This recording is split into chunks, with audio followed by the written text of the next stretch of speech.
주께서 주실 은혜를 사모하며 찬양하며 나아가는 시간 되기를 소망합니다. 샘물과 같은 보혈은 함께 찬양하시면서 예배 시작하도록 하겠습니다.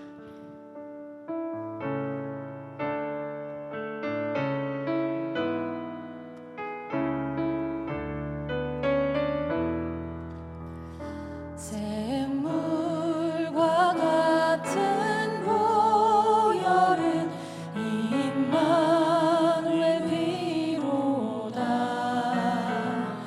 이 샘의 죄를 씻으면 정하게. 다시 처음부터 찬양할까요? 샘물과 같은 보혈은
받는 사랑을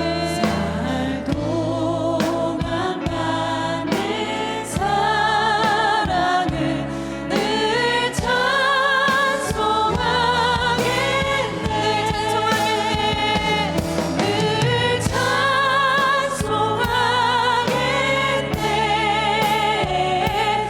늘 찬송하겠네. 살 동안 받는 사랑을 살 동안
반석이 되신 주님 함께 찬양하기 원합니다. 나의 반석이신 하나님, 나의 반석이신 하나님, 행하신 모든 것 완전하시니, 나의 생명 되신 하나님, 내게 행하시니 찬양합니다. 함께 주님의 은혜를 찬양합시다. 신실하신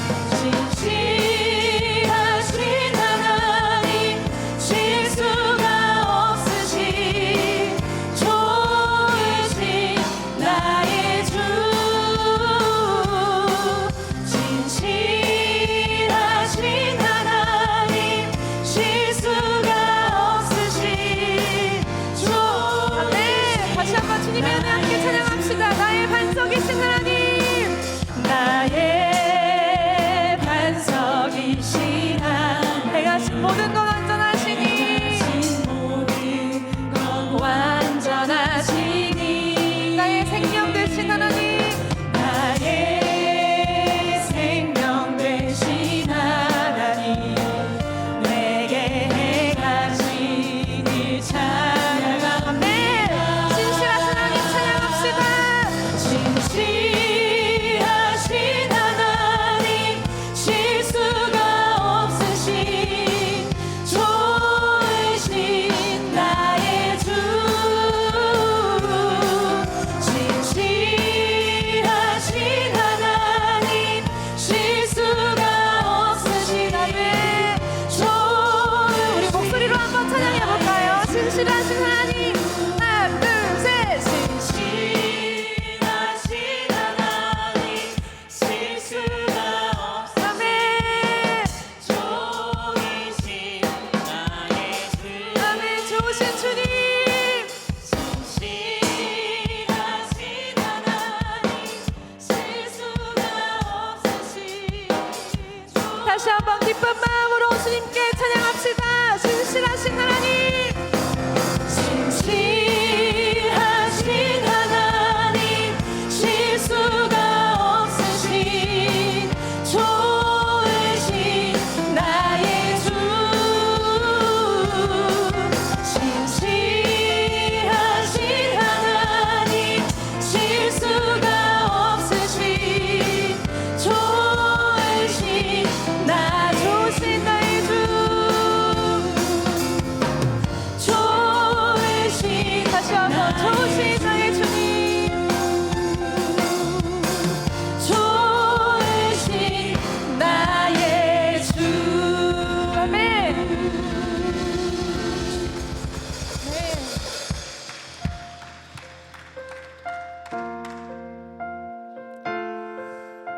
우리에게 끝없는 사랑을 베풀어 주시고 항상 우리의 선한 목자가 되시는 주님을 기억하며 함께 이 고백 주 앞에 올려드리기 원합니다. 하늘보다 높으신 주 사랑, 바다보다 넓으신 주 사랑, 나를 향한 크고 높으신 사랑, 헛되고 헛된 그 모든 것 내게서 멀리 거두셨네.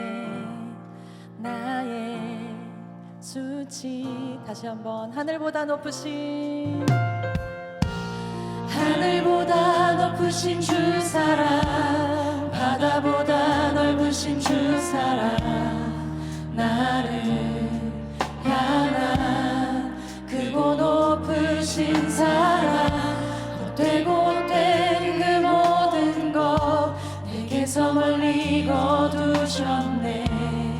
나의 수치, 영원히 감사드리리, 영원히 감사드리리. 주님의 그 은혜, 날 찾아주신 그 사랑, 오 주님 내 전부. 사랑해요, 경배해요, 나 주 위해 살리. 영원토록 신실하신 주 사랑. 다시 한번 하늘보다 높으신 사랑, 하늘보다 높으신 주 사랑, 바다보다 넓으신 주 사랑, 나를 향한 크고 높으신 사랑, 헛되고 헛된 그 모든 것 내게서 멀리 거두셨네. 나의 수치 영원히 감사드리리, 영원히 감사드리리. 주님의 그 은혜, 날 찾아주신 그 사랑, 오 주님 내 전부 사랑해요, 경배해요. 나 주 위해 살리, 영원토록 신실하신 주. 하나님께서 세상을 사랑하사, 하나님께서 세상을 사랑하사 독생자를 주셨으니 믿는 자는 영생을 얻으. 하나님께서 세상을 사랑하사, 하나님께서 세상을 사랑하사 독생자를 주셨으니 믿는 자는 영생. 함께 고백합시다. 하나님께서 세상을 사랑하사, 하나님께서 세상을 사랑하사 독생자를 주셨으니 믿는 자는 영생을 얻으리. 다시 한번 하나님께서 세상을 사랑하사 독생자를 주셨으니 믿는 자는 영. 다시 한번 하나님께서 세상을 사랑하사, 하나님께서 세상을 사랑하사 독생자를 주셨으니 믿는 자는 영생. 마지막으로 하나님께서 세상을 사랑하사 독생자를 주셨으니 믿는 자는 영생. 난 믿네, 난 믿네, 난 믿네, 난 믿네. 다시 사신 독생자, 난 믿네, 난 믿네, 난 믿네, 난 믿네, 난 믿네.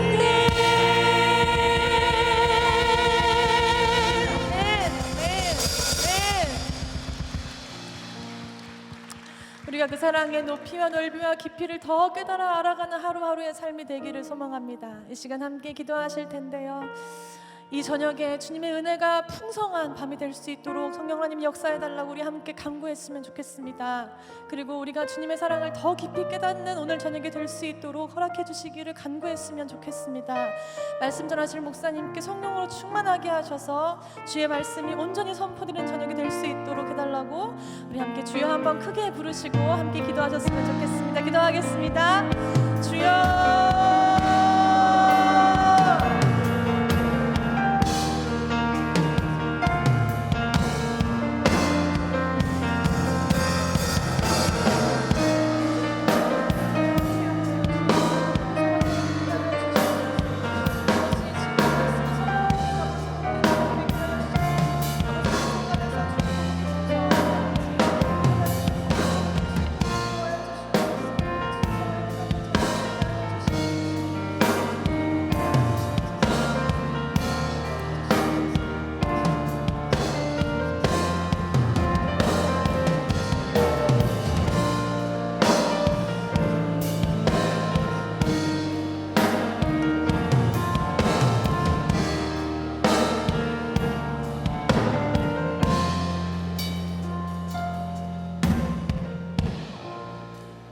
자비하신 하나님, 지난 이틀 동안 저희들에게 주셨던 은혜를 기억하며 오늘 마지막 밤 하나님 앞에 저희들이 함께 섰습니다. 우리로 하여금 정말 참된 부흥을 경험케 하시고 우리 심령이 다시 하나님 앞에 세워져 나가는 귀한 기회가 되게 하여 주시옵고, 하나님 또한 저희들이 이 세상 속에 주님의 거룩함을 증거하는 성결의 삶을 살 수 있도록 붙들어 주시길 원합니다. 오늘 또한 하나님 사랑으로 우리의 삶을 견고하게 털을 다지는 귀한 시간 되게 하셔서 말씀이 생명이 되고 우리 가운데 하나님 새로운 용기와 힘과 목표가 될 수 있도록 붙들어 주셔서 사랑하는 성도들 삶 가운데 광야 같은 세상 속에 승리하며 걸어가기에 부족함이 없도록 하나님 함께하여 주시옵소서. 우리 목사님을 기억하여 주셔서 말씀으로 새롭게 하여 주시옵고 말씀을 증거할 때 주의 능력과 은혜로 증거하는 귀한 말씀 되게 하시고 말씀을 듣는 저희들은 하나님 우리의 삶이 변화되고 새로워져서 하나님 앞에 바르게 걸어가는 귀한 믿음의 삶 될 수 있도록 도와주시옵소서. 이 밤도 함께 하시고 하나님 말씀의 큰 잔치에 참여한 한 분 한 분이 그냥 왔다가 돌아가지 않도록 주의 성령의 영으로 충만케 하여 주시옵소서. 예수님의 이름으로 기도드리옵나이다. 아멘. 할렐루야.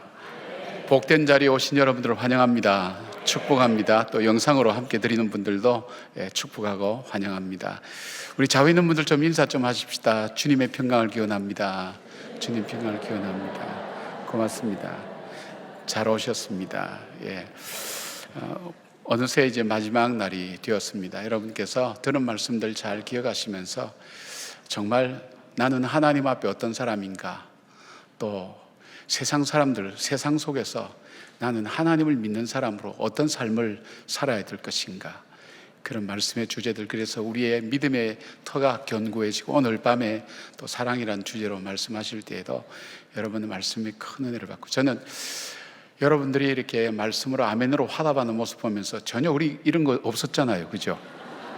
근데 여러분 눈치껏 제가 설교할 때는 아멘 정말 안 하시더니 강사님 오셔서 하니까 그냥 아멘 아멘 하는데 한편으로는 참 다행이다 생각했는데 한편으로는 서운해요. 여러분 은혜 받는 모습이 얼마나 좋은지 모르겠습니다. 함께 하시고 그동안에 여러 가지 안내부터 시작해서 주차나 우리 강사님 대접이나 뭐 이런 부분까지 잘 여러분 감당해 주셔서 감사하고요. 원하기는 여러분의 기도가 우리 수요 예배, 영성 예배까지 이어졌으면 좋겠어요. 우리 원래 수요 예배, 영성 예배 만들 때에는 이 지역에 찬양 부르기를 원하는 사람, 기도하기를 원하는 사람들이 함께 우리가 연합해서 하는 그런 예배가 됐으면 좋겠다, 그런 취지로 시작됐는데 우리 교인들이 안 나와요. 오히려 다른 교회 교인들이 가끔 눈에 보이고 그렇게 해요.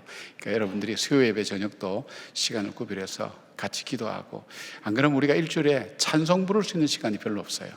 찬양하기도 하고 우리가 함께 참여할 수 있었으면 좋겠습니다. 우리 오늘은 우리가 목사님 말씀 끝나고 기도하시고 우리가 목사님 잠깐 축복하는 그런 시간 우리 갖고요. 받은 은혜 감사해서 축복하는 시간 갖고요.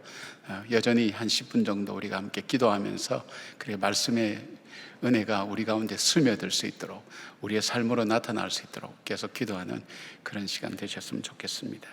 오늘 주시는 말씀은 마가복음 2장 13절 14절입니다.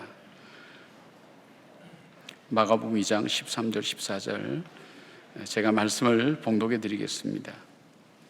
예수께서 다시 바닷가에 나가심에 큰 무리가 나왔거늘 예수께서 그들을 가르치시더라. 또 지나가시다가 알페오의 아들 레위가 세관에 앉은 것을 보시고 그에게 이르시되 나를 따르라 하시니 일어나 따르니라. 이것은 하나님의 말씀입니다. 아멘. 우리 임마누엘 찬양대에서 찬양하시겠습니다.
귀한 찬양 감사드립니다. 우리 목사님 나오실 때 이틀 동안 귀한 말씀 주셔서 감사합니다. 오늘 밤 말씀 사모합니다.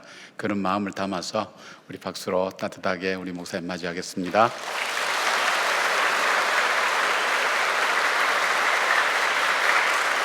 감사합니다. 고맙습니다. 하나님 앞에 드리신 예물을 위해서 먼저 기도하겠습니다. 존귀하신 아버지 하나님 감사드립니다. 오늘 저녁에도 저희들을 이 자리에 있게 해주신 주님께 감사드리며 이렇게 흩어져 살다 모여서 하나님을 예배하는 저희들이 때가 되면 영원한 천국의 아버지 앞에 한 사람의 낙오자도 없이 다 같이 앉게 될 줄 믿습니다. 그때까지 때로는 넘어지기도 하고 때로는 주저앉기도 하며 하나님 앞에 좌절하기도 하고 믿음이 다 사라져서 낭망할 때도 있겠지만 저희들은 주님의 손을 놓칠 때가 있다 할지라도 신실하신 아버지께서 저희들을 붙들어 주심으로 끝까지 저희들을 인도해 주시기를 간구합니다.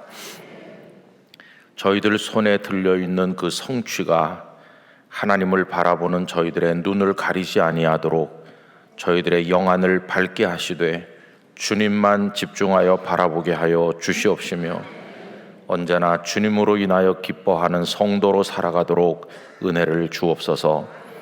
아버지 하나님, 동안교회를 주님의 보혈로 값을 지불하시고 피로 사셔서 여기에 세우시고 무수한 성도들을 통해서 영광을 받으시며 또 많은 이들이 동안교회를 통하여 우리 주님 영접하고 천국을 향하여 가셨습니다. 앞으로도 이 교회를 통해 택한 백성들이 구원을 얻게 하여 주시옵시며 이 강단이 마르지 않는 샘처럼 하나님의 진리의 말씀, 생명의 말씀이 솟아나서 무수한 영혼을 적시며 흐를 수 있도록 은혜를 주옵소서. 에스겔의 환상에 나타난 것처럼 처음에는 발목에 차고 나중엔 무릎에 차고 허리에 차서 나중에는 큰 강이 되어 흐르는 생명수처럼 동안교회 강단으로부터 수많은 영혼을 적시는 생명의 강수가 흘러 넘치게 하여 주시옵소서. 우리 김 목사님을 강하게 붙들어 주시기를 원합니다. 영력으로 충만하게 하시옵시며 목사님의 신원을 굳게 붙들어 주시옵시며 끝까지 주님의 생명의 말씀을 증거하며 모자람이 없도록 사용하여 주시옵시며 목사님을 돕는 여러 부목사님들, 전도사님들, 장로님들, 권사님들, 집사님들 모든 성도, 어린 갓난아기, 태중에 잉태된 생명 하나하나에 이르기까지 하나님께서 눈동자처럼 보호하여 주시며 한 덩어리가 되어서 일사불란하게 하나님 나라 복음을 위해 달려가도록 축복하여 주시옵소서. 교회를 허물어뜨리려고 하는 어두운 영의 역사가 극에 달하고 있는 오늘날 우리 동안교회 든든히 영적 방벽을 치고 사탄의 권세를 물리치는 능력 있는 교회가 되게 하여 주시옵소서. 아버지 하나님, 이 집회를 위해서 많은 분들이 준비하신 줄로 압니다. 노심초사하며 애쓰신 분들이 많으십니다. 그분들의 노고를 하나님께서 기억하여 주시기를 원하오며 하늘의 상급으로 갚아 주시기를 기도드립니다. 아버지 하나님, 오늘 저녁에도 소중한 예물을 하나님 앞에 올려드린 분들이 있습니다. 그 손에 복을 내려주셔서 그 손으로 수고할 때 추수하는 것이 많게 해주시고 그 손이 모아질 때 기도의 손이 되어 응답받게 하시며 그 손이 쓰러진 일을 일으키는 사랑의 손이 되게 하시며 그 손이 하늘나라에서 면류관 상급받는 손 되도록 축복해 주옵소서. 오늘 저녁에도 저희들이 하나님의 말씀만을 바라보기를 원합니다. 저희의 생각을 주님께 집중하기를 원합니다. 깨닫게 하시는 성령님이시여 저희에게 말씀하여 주시고 우둔하고 어두워진 저희의 영혼을 밝혀주시기를 간절히 원합니다. 오직 주님만 영광을 받아 주시옵소서. 주 예수님의 이름으로 감사 기도 드리옵나이다. 아멘. 부족한 사람을 불러주셔서 3일 저녁 행복하게 여러분들과 함께 말씀을 나누게 돼서 정말 하나님께 감사드리고 우리 목사님과 여러분 모두에게 감사의 말씀을 드립니다. 털을 견고하게 해서 하나님을 잘 경외하는 믿음의 사람으로 이 세상의 끝과 같은 혼란스러운 오늘날 우리들이 하나님 앞에 바르게 서야 되겠다는 생각을 하면서 이제 세 가지 주제를 정하게 됐습니다. 첫날 저녁은 부흥이라는 주제를 정했는데 풀어서 이야기하면 우리는 정말 하나님을 경외하고 있는가 하는 것을 생각을 했습니다. 그리고 어제는 하나님을 진심으로 경외하는 사람으로서 어떤 증거를 가지고 있는가, 어떤 사역이나 우리의 스펙이나 겉으로 드러나는 그런 것들로 증명할 수 없고 정말 우리 마음속에 거짓 없는 성결한 믿음과 삶으로 하나님 앞에 서야 된다는 말씀을 어제 나누었습니다. 이제 오늘 저녁에 사랑이라는 주제를 정하였는데요. 이걸 좀 풀어서 얘기한다면 우리가 하나님을 경외하는 사람이라고 하는데 하나님의 성품에 참여하는 사람인가 하는 차원에서 이 말씀을 나누려고 합니다. 오늘 본문을 마가복음 2장 13절과 14절 언뜻 보면 아무 연관이 없는 듯이 보이는 두 절의 말씀을 같이 나누었습니다. 부산에서 목회를 하고 있었을 때인데요.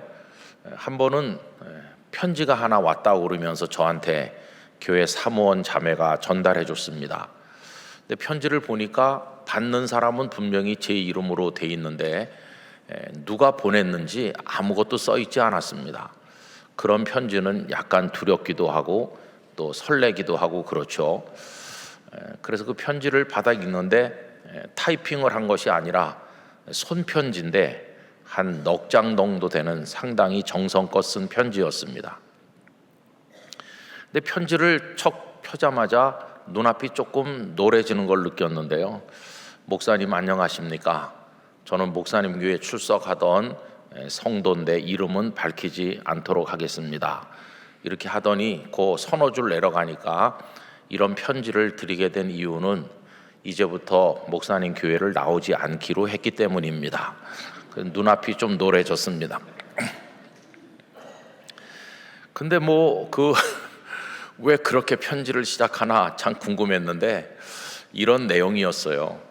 사실은 어느 자그마한 교회 거기서 집사로 교회를 섬기고 있었는데 교회에 큰 분란이 일어나서 굉장히 갈등의 소용돌이에 휩싸이게 되었고 거기서 안팎으로 말할 수 없는 상처를 받고 믿음의 힘이 다 떨어져서 떠돌아다니고 방황하고 있다가 제가 목회하는 교회에 오게 되었다는 것입니다.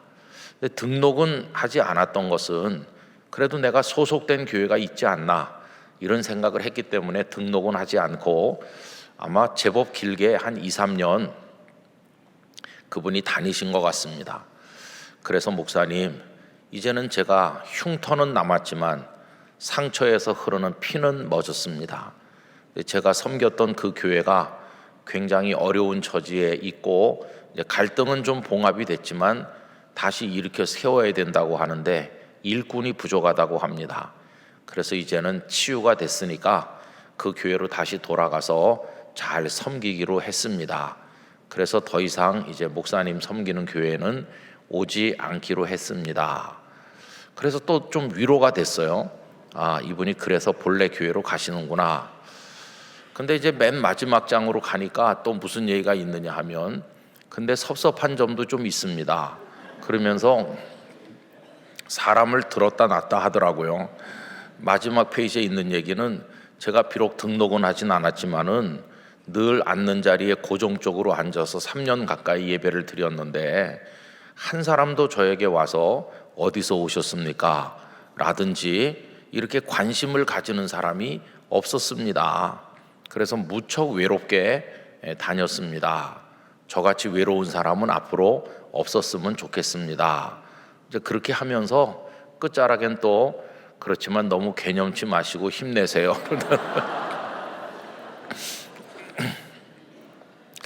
그래서 제가 가만히 이분이 누굴까를 떠올려 봤습니다. 근데 대강 짐작은 가는 것 같아요. 이렇게 성도들을 보면 대충 보이는데 늘 같은 자리에 얼굴이 낯선 분이 한 분 있었던 게 떠오르면서 그분이 아닐까 이런 짐작은 됐어요. 근데 뭐 딱히 알 수는 없었습니다. 그래서 그 편지를 부목사님에게 전해드리면서 한번 알아보시라고, 이분이 누군지. 본인의 교회로 가신다고 하니까 기쁜 일인데 그래도 인사라도 하고 기도해서 편하게 가시도록 해드리고 선물이라도 하나 드리면 좋겠다. 이래서 이제 좀 알아보시라고 이렇게 넘겼어요. 근데 그 부목사님은 또 뭐 어떻게 알 길이 없잖아요. 근데 아마 누군지 확인을 못하고 시간이 좀 두세 주 지나는 것 같고, 또 저는 저대로 그 편지를 그분에게 전해드리고는 그런 편지를 받았었다는 사실 자체를 까맣게 잊어버리고 있었습니다. 분주하게 또 돌아다니느라고. 그러다가 막 한 달 이상이나 지난 다음에서야 갑자기 그런 편지가 왔었지, 이렇게 생각이 났어요. 그래서 그 부목사님에게 좀 알아보셨느냐고 이렇게 물어봤더니 좀 여러 군데 이렇게 알만한 분들한테, 주변에 앉았던 분들한테 혹시 그분의 신원을 아는 분이 있느냐 이렇게 해도 아무도 아는 사람이 없었습니다. 뭐 어떡하겠어요. 그래서 이제 모르는 걸로 하고 그 일은 마무리를 지었어요. 근데 그 일을 마무리 지으면서 제 마음에 막 굉장히 아픔이 있었다던가, 그것 때문에 제가 상처를 받았다던가 뭐 별로 그렇진 않았습니다. 그냥 좀 약간 불편하긴 했어요. 한편으로는 그분이 회복돼서 간다니까 감사하기는 했지만, 그렇게 3년 가까이 다녀도 인사 한마디 건네는 사람이 없어서 외롭게 다녔다는 게 마음에 걸리면서 마지막에 인사해서 보내면 좋을 텐데 그것도 못하는 거에 대한 불편함이 제 마음속에 있었습니다. 그렇지만 뭐 심각한 상처를 받은 건 아니었어요. 왜 심각한 상처를 받지 않았을까요? 그건 이런 것 때문입니다. 그분이 회복돼서 갔기 때문에 다행이야 라는 생각 때문에 상처를 덜 받은 것도 있지만, 좀 더 정직하게 말해보면 한 분 간다고 해서 우리 교회가 무너지겠어? 이런 생각을 또 했기 때문입니다. 여러분, 목사로서 성도들을 이렇게 볼 때 그렇게 생각하기가 쉬운 거죠. 예를 들면 김길동 씨가 교회에서 문제를 일으키고 다른 교회로 떠난다, 혹은 또 믿음에서 떠나서 주저앉는다 라고 합시다. 그러면 그 김길동이라는 한 사람으로 인해서 목사와 교회 나머지 구성원들이 굉장히 하나님 앞에 회개도 하고 눈물도 흘리고 기도도 하고 그 한 사람을 위해서 이렇게 마음을 써야 되는데, 오늘 현실을 보면 별로 그렇게 하지 않습니다. 그 김길동 씨가 간대요?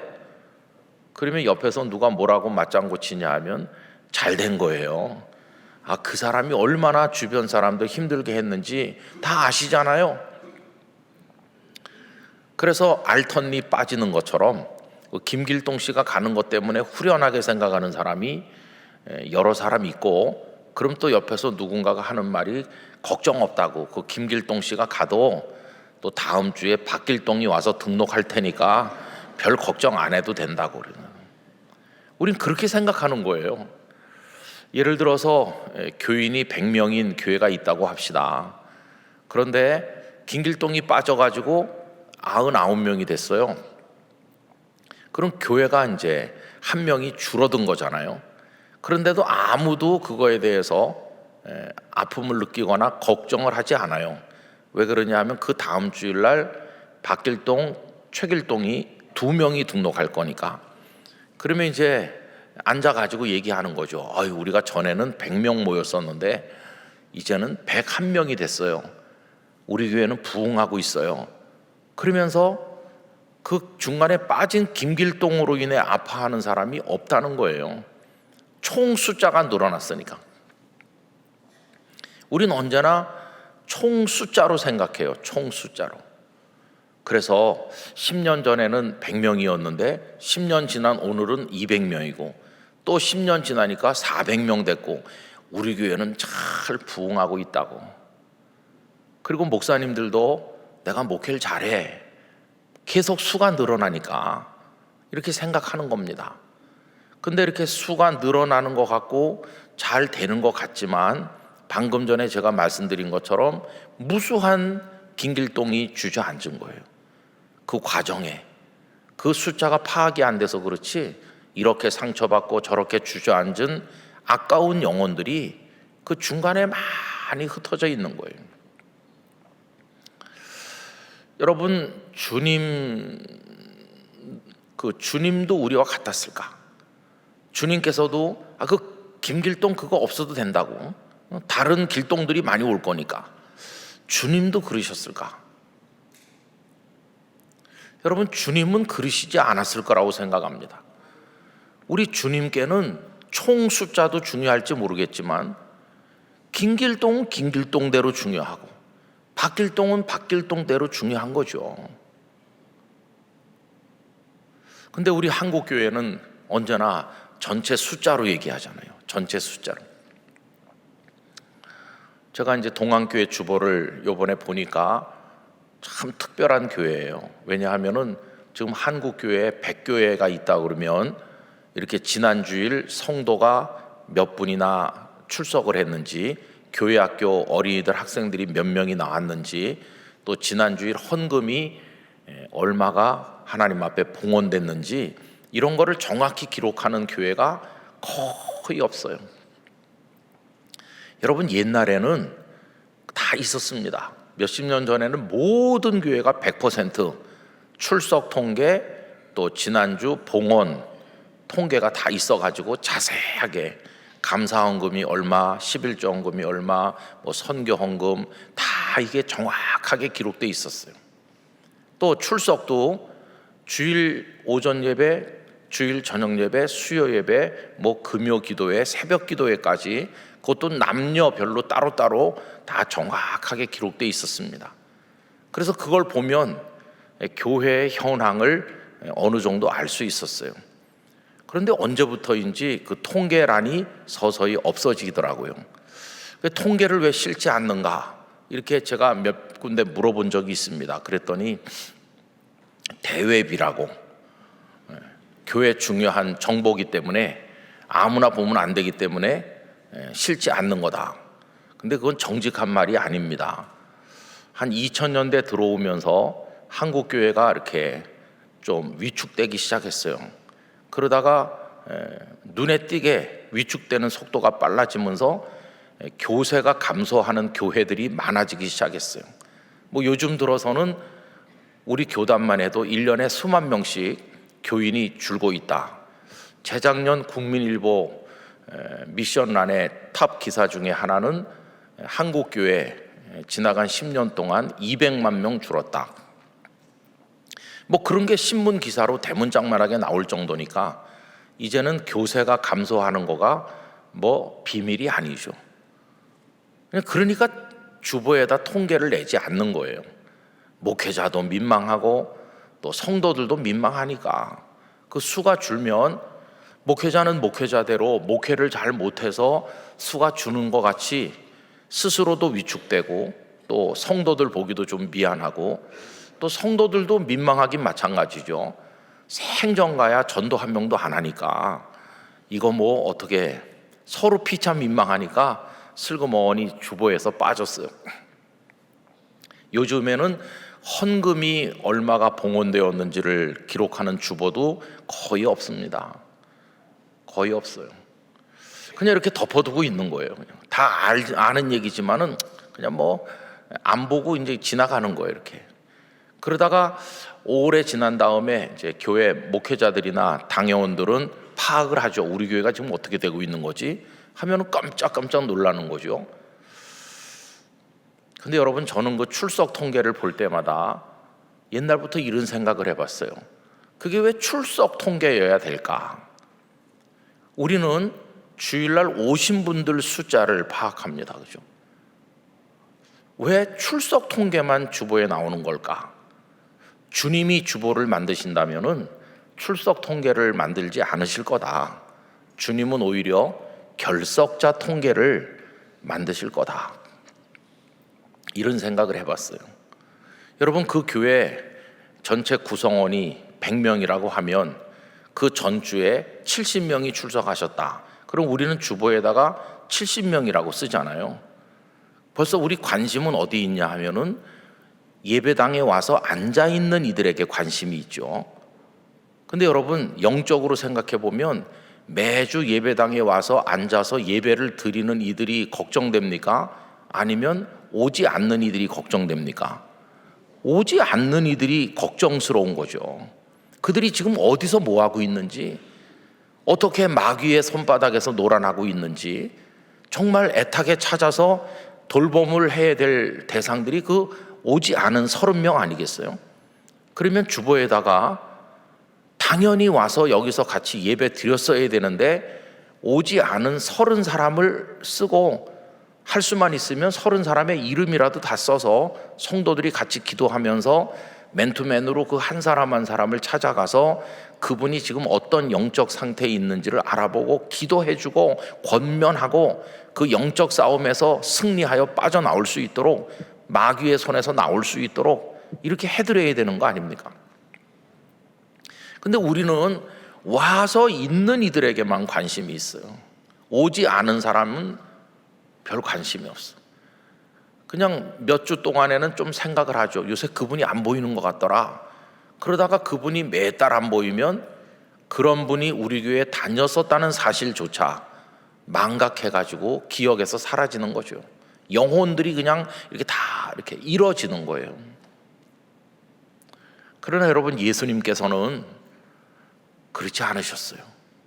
예수님께서 우리에게 주신 비유 가운데 잃은 양 한 마리를 찾아오시는 비유가 있지 않습니까? 근데 그걸 삐딱하게 읽는 사람들이 있어요. 99마리를 두고 한 마리를 찾아가는 목자는 그건 어리석은 목자다.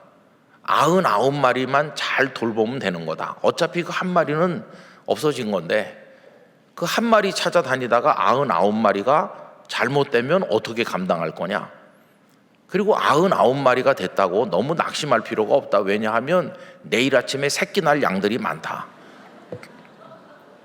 하룻밤만 참고 있으면 내일 아침에 확 부흥될 건데, 내일 아침에 110마리, 120마리가 될 건데 뭐 그까짓 거 그 한 마리 때문에 찾아가느냐, 이렇게 설명하는 이상한 사람들이 있어요.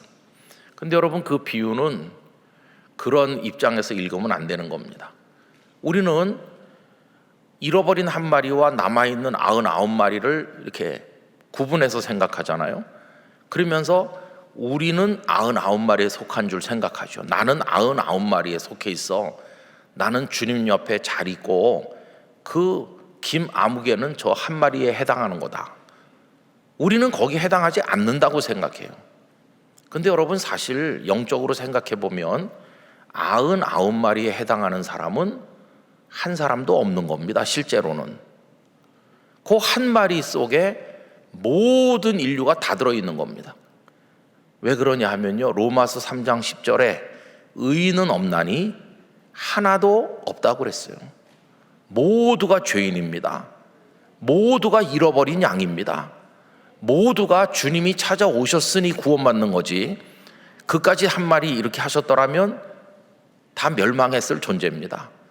그러니까 나 99마리는 그 한 영혼이 귀하다는 걸 강조하기 위한 하나의 표현에 불과한 거지, 99마리에 해당하는 사람, 주님이 찾아오지 않아도 구원받을 사람, 아주 흠도 티도 없는, 애초부터 구원이 필요 없을 것 같이 보이는 그런 사람이 있는 게 아닙니다. 저도 그렇고 여러분들도 그렇고 우리는 다 한 마리 양이었다는 것을 잊으면 안 됩니다. 주님이 찾아오신 덕택에 우리가 오늘 여기 있다는 걸 깨달아야 됩니다. 그러니까 그걸 경제 논리를 가지고 99마리를 지키는 게 낫다는 식으로 말하는 거는 주님의 마음을 모르는 겁니다. 여러분, 주님은 그 한 사람을 얼마나 소중하게 여기시는지. 오늘 읽은 본문 2절은 좀 안 어울리는 것처럼 보인다고 말씀드리지 않았습니까? 여러분, 먼저 2장 13절 말씀을 보시기 바랍니다. 예수께서 다시 바닷가에 나가심에 큰 무리가 나왔거늘 예수께서 그들을 가르치시니라 라고 되어 있죠. 이제 예수님께서 바닷가에서 사람들을 가르치셨다는 말씀은 복음서 여러 군데 나옵니다. 근데 여기 큰 무리라고 그랬죠. 여러분, 무리는 적어도 몇십 명 이상을 무리라고 하겠죠. 예수님 주변에는 언제나 사람들이 많이 따라다녔습니다. 오병이어의 현장에만 해도 남자만 5천 명이라고 되어 있잖아요. 부녀자들까지 하면 2, 3만 명이 되었을지도 모릅니다. 예수님 곁엔 사람들이 많았어요. 적어도 수백 명, 수천 명, 그 이상인 때도 있었어요. 여기 큰 무리라고 그랬으니까 제법 많은 사람이 모인 거죠. 아마 몇백 명 이상이었을 거예요. 그런 사람들이 바닷가에 지금 다 모여가지고 있는데 예수님께서 그들을 가르치신 겁니다. 한번 떠올려 보세요. 예수님은 그 당시 최고의 인기 강사입니다. 예수님이 오셨대. 그러면 마을 사람들이 다 모이는 거예요. 예수님이 등장하시면 많은 사람들이 몰려와요. 각색 병자들도 데리고 오기도 하고. 주님은 최고의 슈퍼스타이셨어요. 주님께서 이제 강단에 서시고 사람들이 빼곡하니 앉아있는 모습을 떠올려 보세요.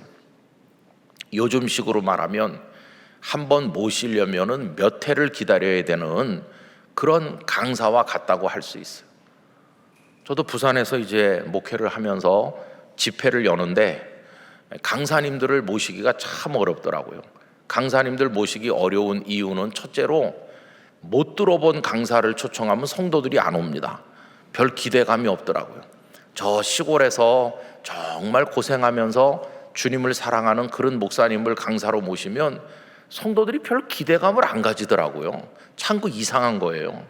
오히려 그 영혼이 순결하고 주님을 뜨겁게 사랑하는 목사님인데도 에이, 시골 교회 목사님이래. 그러면서 별로 그렇게 기대감이 없어요. 그런데 언론에 많이 노출되고 유튜브에 많이 나오고 이름 석자가 알려진 목사님을 모시면 성도들이 훨씬 많이 그 집회 참석을 합니다. 그러니까 담임 목사의 입장으로서는 집회가 썰렁하면 안 되니까 좀 유명한 목사님을 모시고 싶은 욕구가 있는 거죠. 근데 유명한 목사님은요, 모시기가 어려워요. 전화를 겁니다. 그러면 그 교회 누군가가 받죠. 목사님, 누구세요? 그렇게 물어보면 설명을 하는 거예요. 저는 부산 영도의 어느 교회 김아무개 목사라고 하는데요. 어쩐 일로 전화하셨어요? 그러면 담임 목사님을 강사로 모시려고 전화드렸는데, 그러면 끝까지 듣지도 않고 전화 돌려드리겠습니다. 그래가지고 전화를 또 돌려주더라고요. 그럼 또 다른 사람이 받아요. 그러면 이제 저는 다시 녹음 테이프 트는 것 같이 저는 부산 영도에 있는 이렇게 하면서 또 시작해야 되는 거예요. 그러면 그분이 좀 듣다가 담임 목사님 스케줄 관리하는 분한테 넘기겠습니다. 그래갖고 또 다시 넘어가면 다시 또 한 번 더도 틀어야 되죠. 그러면 이제 그분이 아이고 죄송합니다 이렇게 전화해 주셨는데 죄송하다고 그러면은 좀 마음이 좀 날 텐데 그런 얘기는 생전하지도 않고 그렇게 따뜻한 배려를 안 해요. 아주 차가운 목소리로 3년 동안 꽉 찼어요 이렇게. 그 담임 목사님 워낙 유명한 분이 돼갖고 3년 동안 집회 스케줄이 꽉 차가지고 빈 날이 없다는 거예요. 그러면 지금 전화드렸으면 그러면 4년 후에는 가능합니까? 이렇게 하면은 또 그분이 메모했다가 4년 후라도 가시도록 해드리겠습니다. 이렇게 해주면 좋은데 4년 후는 안 받습니다. 이러면 참 이거 뭐 어떻게 하라는 건지 알 수가 없습니다. 제가 좀 실제로 있었던 이상한 얘기를 말씀드려 볼게요. 제가 부산에 있어가지고 부산 얘기를 종종 하는데 한 500명 정도 모이는 교회에 유명한 목사님이 강사로 오게 돼 있었어요. 그래서 그 담임 목사님이 그분을 강사로 모시기까지 있었던 그 치열한 과정을 자랑스럽게 우리에게 말했어요. 그분을 어떻게 어렵게 모셨는지에 대해서 말해서 우리가 다 정말 좋은 기회가 생겼구나, 좋겠어요 이렇게 부러워했죠. 그런데 한 2-3달 후에 그 목사님 하는 말이 그분이 못 오게 됐다는 거예요. 풀이 죽었어요. 그래서 도대체 어떻게 못 오시게 됐나, 갑자기 사정이 있어서 못 온다고 그랬대요. 근데 어떻게 됐는지 아세요? 같은 부산 지역에 그 목사님 교회보다 10배쯤 큰 다른 교회에 그 기간에 온 거예요. 어떻게 생각하세요? 500명 모이는 교회보다 5,000명 모이는 교회 가서 집회하려고 500명 모이는 교회에는 사정이 있다고 얘기하고 다른 교회 가서 집회를 한 거예요. 이 500명 모이는 교회 담임 목사님은요, 큰 충격을 받았습니다. 얼마나 큰 충격을 받았는지 몰라요. 그래서 그 강사님이 워낙 유명하기 때문에 저도 그분을 모셔볼까 하고 눈독을 들이고 있었거든요. 근데 그 얘기를 듣고 나서는 미련을 버렸습니다. 그런 분 같으면 안 오시는 게 나아. 그런 분을 모셔서 무슨 우리가 은혜를 기대하겠나. 여러분, 이렇게 집회하려고 그러면 강사 모시는 게 어려워요.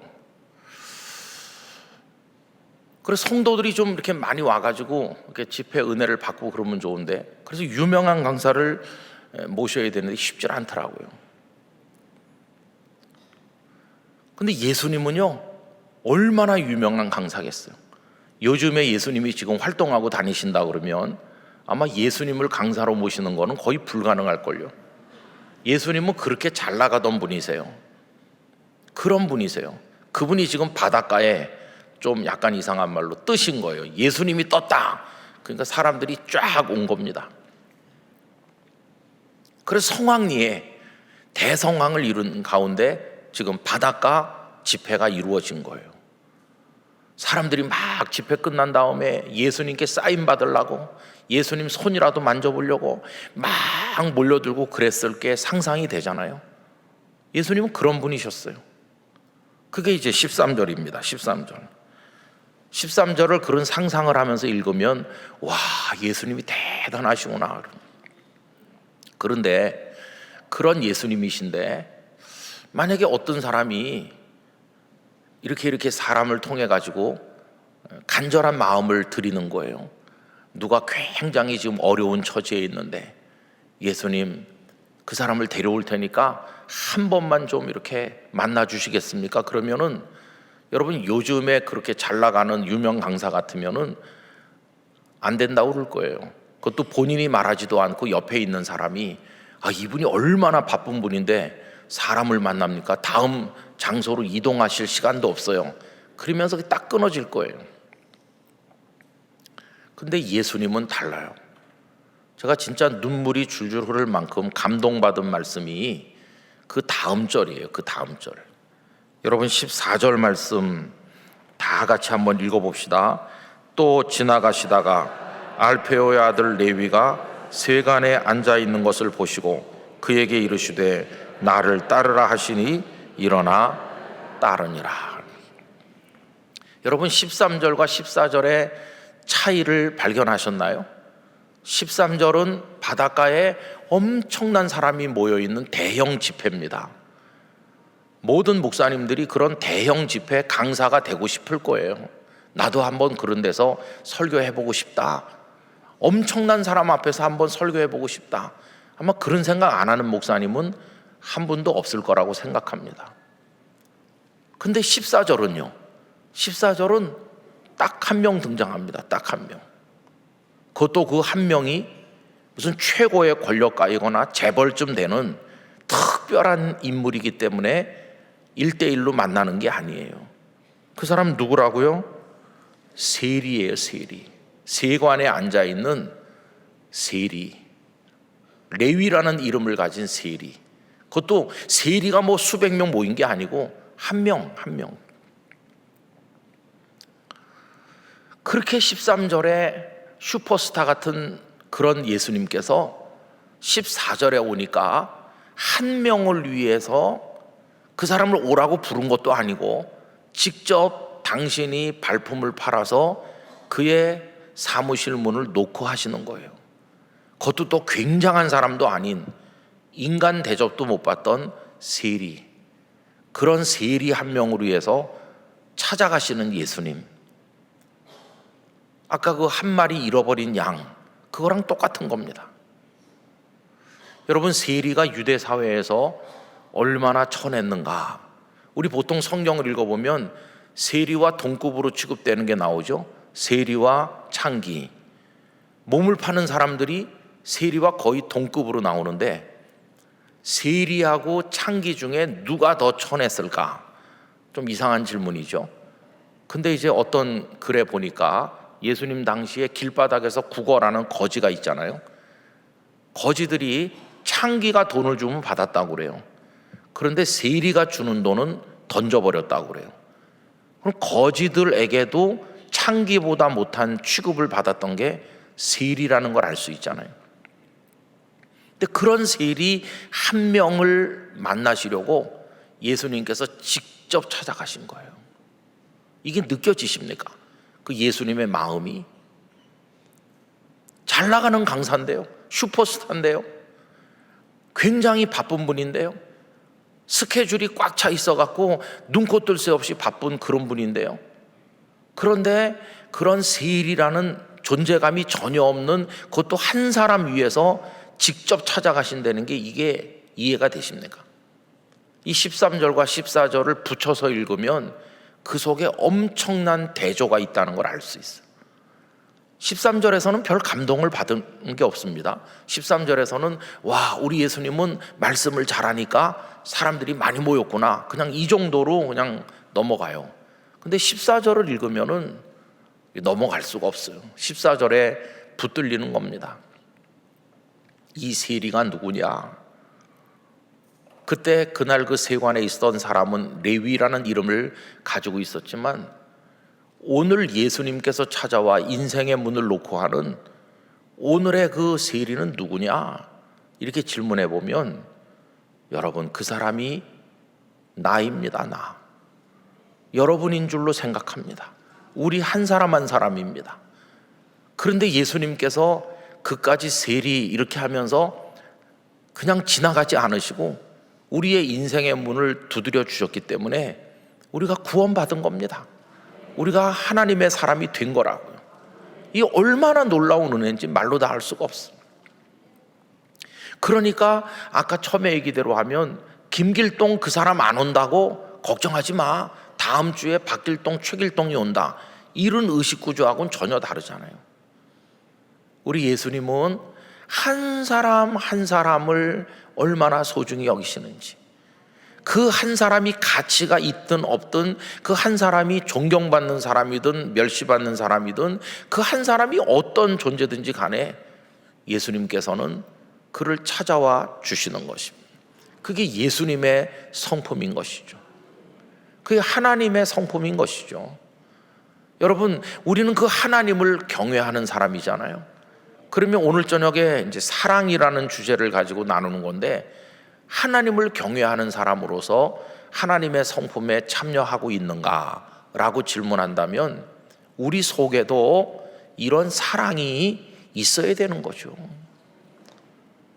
여러분, 우리가 대한민국을 변화시키고 한국 교계를 새롭게 만들고 우리 그런 사람 못 됩니다. 말은 그렇게 할 때가 있을지 모르지만 결국 주께서 우리에게 원하시는 것은 한 사람을 사랑하는 겁니다. 우리가 레위였었고 또 오늘도 가만히 보면 우리 주변에 레위들이 많이 있기 때문에 주님께서 우리를 찾아와 주셨으니까 이제는 우리가 그들을 찾아가서 두드려주고 예수님을 알려주고 그들이 주님의 사람이 되도록 도와주는, 이게 필요하다는 것입니다. 저는 주님께서 레위와 무슨 말씀을 나눴는지 잘 모르겠어요. 그러나 레위와 독대하고 앉으셔서 주님은 많은 말씀을 하셨을 것 같아요. 저 혼자 상상을 해봤습니다. 레위, 너는 왜 바닷가에 오지 않았니? 조금 전에 바닷가에 사람들이 굉장히 많이 왔었다.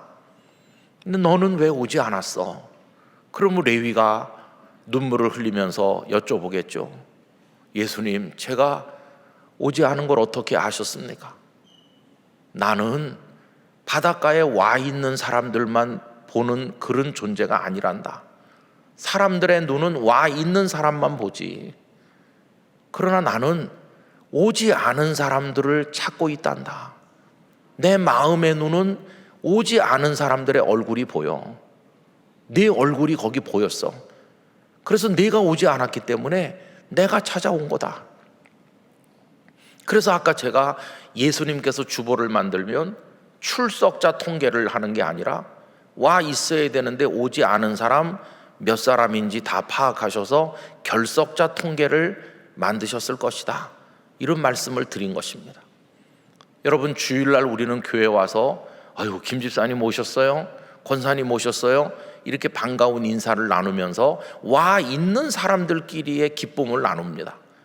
그러나 그 주일 예배 시간에 우리 주님의 눈은 와 있어야 되는데 오지 않은 사람들을 보고 계실 거라고 생각합니다. 안타까운 마음으로. 그게 주님의 시선과 우리 시선이 다른 거죠. 그러면서 말씀하셨겠죠. 네가 보이지 않아서 내가 온 거야. 그러나 내가 너를 꾸중하는 건 아니다. 네가 왜 바닷가에 오지 않았는지 나는 다 알고 있어. 첫째는 너 근무 중이니까 사무실 비울 수 없어서 못 왔을 거다, 그런 생각도 했다. 그리고 또 더 중요한 이유는 너도 오고 싶었겠지. 그렇지만은 네가 나타나면 사람들이 이 세리 녀석 하면서 너를 향해 삿대질하고 욕을 할 테니까 내가 눈물을 흘리면서 못 오는 거 내가 알고 있어. 울지 말아라. 내가 그래서 찾아온 거야. 나는 너의 주님이기도 해. 너의 인생도 내 거야. 내가 너를 위해서도 십자가를 지는 거야. 너도 내 사람이야. 이제 너도 나와 함께 살자. 그래서 레위를 불러서 예수님은 제자를 삼으셨어. 사람들이 아니 저런 세리 녀석을 데리고 다닌단 말입니까?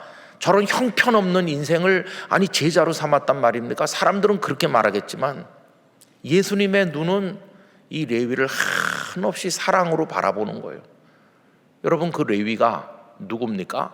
마태복음을 기록한 마태입니다. 그런 형편없어 천대받던 레위를 불러서 예수님의 제자가 되게 했더니 그가 마태복음을 성령 안에서 기록해서 신약의 첫 책이 되었고, 우리들은 성경을 펼치면 마태복음을 읽음으로써 예수님의 모습을 그 속에서 읽고 얼마나 감동을 받고 있습니까? 예수님께서 한 사람을 찾아가셔서 그 사람에게 구원의 은혜를 베푸신 결과 수천 년이 되도록 무수한 사람들이 마태복음을 통해서 예수님을 만나고 있는 것이, 마태복음을 읽으면서 오늘의 레위들이 예수님께로 인도를 받고 있는 게 아니겠습니까? 오늘 주님께서 우리에게 요구하시는 것은 바로 그것이라고 믿습니다. 네가 나를 진심으로 경외하느냐? 그런다고 한다면 너도 레위를 찾아가라.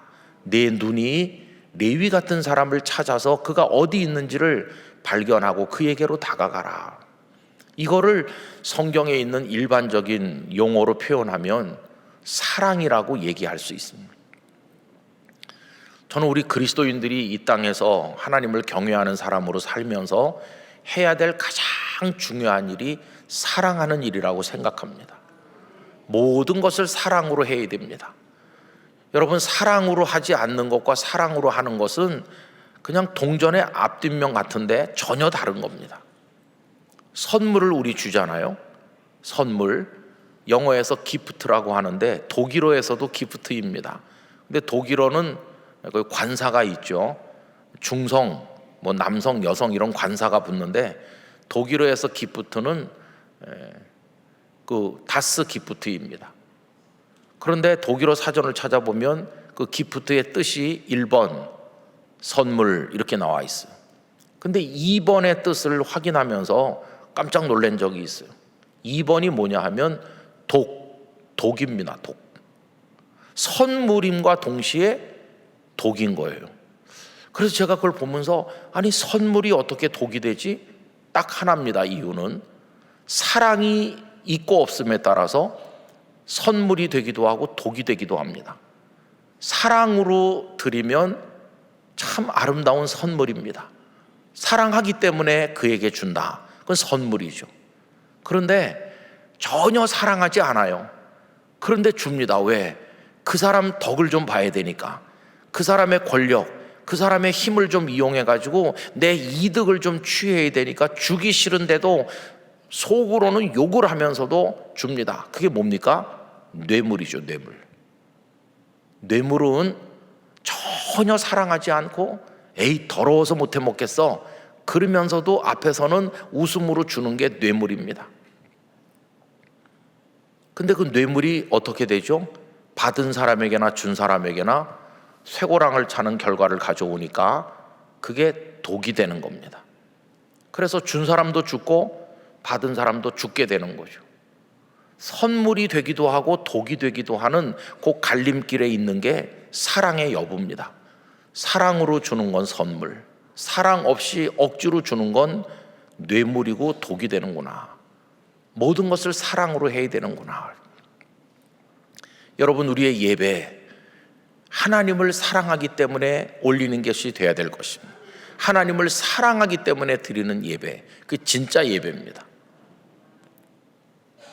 우리가 봉사하는 거, 교회 안과 밖에서 많은 봉사를 하는데 여러분 사랑으로 봉사하시기 바랍니다. 사랑으로 하는 거죠. 사랑으로. 모든 게 다 사랑으로 하는 겁니다. 사랑으로 하지 않으면 다 추해집니다. 그러나 사랑으로 하면 그게 하나님 앞에 아름다운 것이 되는 것이. 그래서 예수님께서 3번이나 예수님을 모른다고 부인했던 배신자 같은 이 제자 베드로에게 디베랴 바닷가에 찾아오셔가지고 물으신 것 딱 하나죠. 네가 나를 사랑하느냐. 근데 여러분, 저는 그 요한복음 21장을 참 좋아하는데요, 예수님은 무자비하게 사랑을 쥐어짜는 분이 아니셨어요. 그를 막 야단치면서 네가 나를 사랑하느냐 사랑하느냐 이렇게 압박을 가해서 강제로 억지 사랑을 고백하게 만드시는 그런 분이 아니세요. 저는 그 요한복음 21장에서 제일 좋아하는 말씀이 그 15절에 네가 나를 사랑하느냐라고 묻기 전에 그 한 구절을 정말 좋아합니다. 그게 뭐냐 하면은 저희가 조반 먹은 후에, 요게 앞에 먼저 나오거든요. 옛날에 어떤 코미디언이 밥 먹고 합시다 이런 거 해가지고 히트했던 적이 있어요. 근데 예수님께서도 밥 먹고 하시는 거예요. 저희가 조반 먹은 후에. 저는 그 귀절을 통해서 참 주님의 사랑이 놀랍구나, 그걸 깨달았습니다. 그들이 다 고기나 잡겠다고 하면서 그 디베랴 갈릴리로 다 왔잖아요. 근데 부활하신 예수님께서 그 바닷가에 나타나신 겁니다. 근데 이 사람들이 밤새도록 그물질을 했는데 한 마리도 잡지 못하고 낙심하고 있었습니다. 그런데 예수님께서 그들에게 말씀하시기를 배 오른편에 그물을 던져라. 오른편으로 던졌더니 153마리의 물고기가 잡혔죠. 그 순간 베드로의 눈이 확 커졌습니다. 왜냐하면 전에 있었던 어느 날이 생각났기 때문이죠. 그가 예수님의 제자가 되던 날, 그날이 눈앞에 보이는 듯 떠올랐기 때문입니다. 우리가 복음서 말씀을 읽으면 제자가 그냥 쉽게 된 것 같이 오해할 수 있습니다. 예수님께서 지나가시면서 그물 정리하는 사람들에게 나를 따라오너라, 사람 낚는 어부가 되게 해주겠다고 그러니까 갑자기 따라 나선 것처럼 읽기가 쉬운데 사실은 그렇지 않을 겁니다. 여러분, 한 사람이 자신의 삶과 직업을 다 포기하고 아무개를 따라가는 게 순간적인 충동에 의해서 되는 것일까요? 그렇진 않잖아요. 그러니까 그 이전 과정이 있는데 복음서가 생략했을 뿐이죠. 그나마 조금 자세히 언급된 제자가 베드로입니다. 그게 맨 처음에 나오는 건 요한복음 1장인데 그 베드로의 동생인 안드레가 본래는 세례 요한의 제자였죠. 그런데 안드레가 어느 날 세례 요한 선생님을 따라가고 있었는데 요한이 안드레에게 예수님께로 가라고 보냅니다. 그래서 안드레가 예수님의 제자가 돼요. 예수님을 따라다녀요. 그러다가 예수님을 통해서 이분이 정말 우리가 기다리던 메시아가 맞구나 하는 걸 깨닫고 형님인 시몬을 데리고 와서 예수님과 인사를 하게 해요. 그게 요한복음 1장에 나옵니다. 근데 예수님은 시몬을 처음 보시는 순간 그에게 새로운 이름을 말씀하시죠. 너를 게바라 하리라. 게바가 곧 베드로잖아요. 다짜고짜 처음 만나는 사람에게 새 이름을 부여하신다는 것은 이름은 한 사람의 존재를 뜻하는 거니까 내가 너를 새로운 존재로 만들 것이라고 하는 예고였다고 할 수 있습니다. 그렇게 하고 예수님은 나사렛에서 성장하셨지만은 메시아 사역을 하실 무렵에는 가버나움으로 이사를 오셨었거든요. 그게 이제 마태복음 4장에 나옵니다. 가버나움에 와서 사시니. 가버나움에서 베드로랑 한 동네 사람이 된 겁니다. 그러니까 베드로가 저분은 특별한 선생님이고 내 동생이 따르는 분이고 말씀도 대단하시고 훌륭하신 분이다 하는 거를 알고 있는 거죠. 그러다가 이제 어느 날 그가 밤새도록 그물질을 해도 고기를 한 마리도 못 잡고 탈진해가지고 배를 지금 대려고 하는데 예수님께서 그에게 오시더니 배를 좀 빌려달라고 하시잖아요. 그리고 그의 배에 타시고 보니까 바닷가에 사람들이 많이 있는데 배를 좀 육지에서 떼라. 그래서 피곤을 무릅쓰고 할 수 없이 시몬은 예수님의 청을 거절하지 못해서 배를 조금 이렇게 바다로 이제 떼죠. 예수님은 바닷가의 사람들에게 말씀을 다 가르치셨습니다. 저는 예수님의 눈은 바닷가에 있는 사람들을 보고 말씀하셨지만 예수님의 마음의 눈은 바로 당신 옆에 앉아있는 시몬을 보시며 말씀하셨다고 생각합니다. 시몬, 너는 지금 배만 빌려주고 내 이야기가 빨리 끝나기를 기다리겠지. 근데 이 이야기는 저기 있는 사람들에게만 하는 게 아니라 너 들으라고 하는 거다. 잘 들어봐. 그런 마음으로 말씀하셨겠죠. 말씀이 다 끝났습니다. 시몬은 이제 말씀이 끝났으니까 다시 배를 육지에 대고 피곤한 몸을 쉴 생각을 했겠죠. 근데 예수님께서는 그에게 엉뚱하게 보이는 말씀을 하셨죠. 깊은 데로 가서 그물을 던져 고기를 잡으라고 하셨죠. 그때 이 시몬이 엄청난 얘기를 합니다. 내가 밤이 맞도록 수고하였으나 잡은 것이 없었지만은 말씀에 의지하여 그물을 내리겠습니다. 여러분, 무엇에 의지한다고요? 말씀에. 언제 말씀 들었나요? 아까 바닷가에 있는 사람들에게 예수님께서 계속 말씀하실 때 옆에 쪼그리고 앉아서 있었죠. 들으려고 들은 게 아닐 텐데 말씀을 계속 듣다 보니까 이미 그의 마음은 말씀에 의하여 변화되고 있는 중이었죠. 그러다가 깊은 데 가서 금을 던지라고 하니까 그 말씀대로 순종해야 되겠다고 하는 결심이 생긴 거죠. 여러분, 말씀의 은혜는 내가 완벽하게 말씀을 들을 준비가 됐을 때만 들리는 게 아니라 그 말씀은 능력이 있어서 안 들으려고 하는 날도 들릴 때가 있는 거예요. 은혜로 다가오시기 때문에. 그래서 그가 엄청난 물고기를 잡았는데 끌어올릴 수가 없어서 다른 배가 와가지고 같이 끌어올렸잖아요.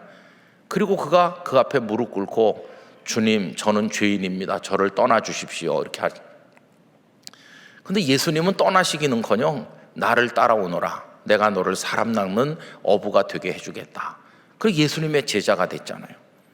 그래서 한 마리도 못 잡다가 엄청난 능력으로 고기를 잡은 그 체험이 그의 가슴 속에 살아 있었던 건데 지금 예수님 모른다고 3번이나 부인하고 좀 물고기나 잡겠다고 가 있는 처지에 그 요한복음 21장에서도 오른편에 그물을 던져서 153마리 물고기를 잡는 순간 바로 그날이 생각난 거예요.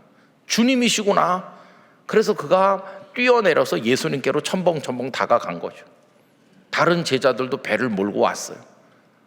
육지에 내려보니까 참 아름다운 모습이 펼쳐져 있는데 예수님께서 손수 숯불을 피우시고 그 위에다가 떡과 생선을 구워 놓으신 거예요. 예수님이 준비하신 캠프파이어와 같아요. 주님이 직접 숯불 피우고 주님이 직접 구운 생선은 얼마나 맛이 좋을까요? 둘러 앉았어요. 예수님은 너희들이 나를 버리고 물고기나 잡으러 왔어? 야단을 치셔야 될 것 같은데 아무 말씀도 하지 않는 거예요. 시장할 텐데 먹어라. 밤새 추웠을 텐데 가까이 와서 몸도 녹이고 지금 잡은 거 더 가져다가 구워서 실컷 먹어. 이게 아침 먹는 겁니다. 예수님은 아무 꾸중도 하지 않으셨어요. 사랑의 눈으로 바라보시면서 그들이 조반을 다 다 먹을 때까지 기다리신 거예요. 그게 21장 15절 저희가 조반 먹은 후에 그겁니다. 그리고 나서 네가 나를 사랑하느냐고 물으시는 거거든요. 그러면 그 생선을 주님께 받아서 먹는 이 시몬의 가슴 속에, 베드로의 가슴 속에 무슨 생각이 들었을까요? 이렇게 형편없는 죄인인 나를 버리지 않으시고 손수 찾아오셔서 이렇게까지 사랑을 베푸시고 손수 우리에게 아침을 차려주신 이렇게 좋은 주님, 내가 이분을 왜 모른다고 그랬을까? 내게 기회가 있는 것일까? 지금이라도 다시 한번 기회를 주신다면 내 생명까지 드릴 텐데. 그러면서 저 밑으로 식어버렸던 그의 사랑이, 주님을 향한 사랑이 다시 끓어오르고 있는 중이에요. 눈물이 앞을 가리고. 그래서 그 사랑이 여기까지 끌어올라서 넘치는 모습을 주님은 다 들여다보고 계시다가 딱 물어보신 거예요. 너 나 사랑하냐고. 그때 베드로가 대답하기를 내가 주를 사랑합니다, 이렇게 끝난 게 아니라 사랑하는 줄 주께서 아시나이다. 내 속에 지금 사랑이 회복이 되어서 다시 한 번만 기회를 주신다면 주님을 위해 생명까지라도 바치고 싶은 그런 사랑이 지금 끓어오르고 있다는 것을 들여다보시고 다 아시지 않습니까? 이 말이거든요. 그러니까 그때 그 베드로의 사랑 고백은 없는 사랑을 억지로 쥐어짜서 거짓으로 고백한 게 아니고 사랑이 막 끓어오르고 있는 참사랑의 고백이죠. 어떻게 주님을 모른다고 도망했던 제자의 가슴 속에, 바싹 마른 가슴 속에 다시 사랑이 끓어오를 수 있는 것일까요? 그것은 주님이 먼저 그에게 사랑을 부으셨기 때문이에요. 숯불 피우시고 생선 구워서 아침을 먹게 하는 그게 주님이 먼저 붓는 사랑이에요. 우리 수도가 보급되기 전에 옛날에 마당에 펌프를 사용했습니다. 막 퍼가지고 물을 뿜어 올렸잖아요. 근데 한참 쓰지 않으면은 물이 저 밑에 쑥 내려가면 이게 헛손질이 되잖아요. 여러분, 그 헛손질 되는 펌프를 다시 압력이 차게 만들려면 어떻게 해야 되나요? 물을 한 바가지 많이 퍼다가 위에다 붓고, 그럼 다시 압력이 회복되면서 저 밑에 내려갔던 물이 다시 빨려 올라오잖아요. 그 위에다가 한 바가지 붓는 물을 뭐라고 하는지 아시죠? 그걸 마중물이라고 하죠. 마중물을 먼저 부면 저 밑에 있던 물이 빨려 올라오는 것처럼 예수님께서 숯불 피우고 생선 구워서 기다리시면서 아침 먹게 하고 사랑의 마중물을 부으셨더니 식어버렸던 베드로의 가슴 속에 예수님을 향한 사랑이 다시 쫙 올라오는 거죠. 그리고 예수님께서 그런 그에게 당부하신 것도 여러 가지가 아닙니다. 딱 하나입니다. 내 양을 먹여라, 내 양을 쳐라. 무엇으로 하라고 하시는 걸까요? 사랑으로 해라. 그게 주님의 당부였겠죠. 결국 우리에게 하나님을 경외하는 사람으로 중요한 것은 사랑뿐이라는 것을 깨닫게 되는 것입니다. 저는 우리 동안의 성도들이 하나님을 경외하는 분으로서 하나님의 성품에 참여하시길 원하는데, 하나님의 성품, 하나님은 사랑이십니다. 사랑. 하나님은 사랑이시니까 우리도 사랑으로 할 수 있기를 간절히 원하는 것입니다. 뭐든지 사랑으로 하시기를 바랍니다. 여러분, 우리가 이 세상에 살면서 질서를 지키는데 질서가 곧 사랑입니다. 내가 지금 막 100km로 시내를 달리고 있습니다. 마음이 급합니다. 그런데 저쪽에 노란불이 들어오면서 빨간불로 바뀌었습니다. 아무리 급해도 내가 사거리에 멈춰 서는 거죠. 막 속이 타고 그래요. 그래도 멈춰 서야 되는 거예요. 왜? 교통 질서 지키는 거잖아요. 근데 그 교통 질서가 곧 사랑입니다. 왜 그러냐면 저쪽 편에서 신호가 바뀌길 기다리면서 애를 태우는 사람이 또 있었거든요. 그 사람 지금 어머니가 임종한다고 그래서 가는 길인데 빨리 신호가 바뀌길 기다리는 중이거든요. 내가 멈춰 섰기 때문에 그 사람이 갈 수 있는 거니까 나는 교통 질서를 지킴으로써 그 사람을 사랑하는 거죠. 그죠? 결국 이 세상은 질서의 시스템인데, 질서의 시스템은 결국 사랑의 시스템인 것이에요. 이 세상이 온전하게 돌아가려면 사랑해야 이 세상이 돌아가게 돼 있어요. 가정도 사랑할 때 가정이 되는 거고, 교회도 사랑할 때 교회가 되는 것이고, 사회도 사랑할 때 사람 살만한 세상이 되는 건데, 사랑이 다 사라지고 있으니까. 여러분, 능력만 너무 추구하지 마시기 바랍니다. 우리는 능력으로 하나님의 일을 하는 줄 알지만 사랑으로 하나님의 일을 하는 것입니다. 내가 돈이 엄청 많으면 가난한 사람 막 줘가지고 예수 믿게 할 텐데, 여러분, 돈이 너무 많으면은요, 그걸로 많은 사람을 구원할 수 있을 것 같지만 결국 구원하는 건 사랑인 것이. 예수님 얘기를 조금 더 하고 마치려고 하는데요, 여러분, 예수님이 우리를 구원하셨는데 뭘로 구원하셨냐 이렇게 물어보면 사람들은 다 예수님은 능력이 많으니까 우리를 구원한다고 말하잖아요. 그건 잘못 말하는 겁니다. 성경을 완전히 오해하는 거예요. 예수님 우리를 능력으로 구원하신 게 아니에요.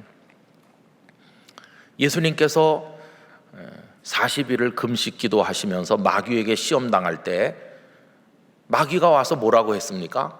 예수님 시장하시는 거 알기 때문에 이 돌로 떡이 되게 하라. 그럼 예수님은 돌로 떡이 되게 할 수 있었을까요? 없었을까요? 얼마든지 하실 수 있죠. 전능자시니까.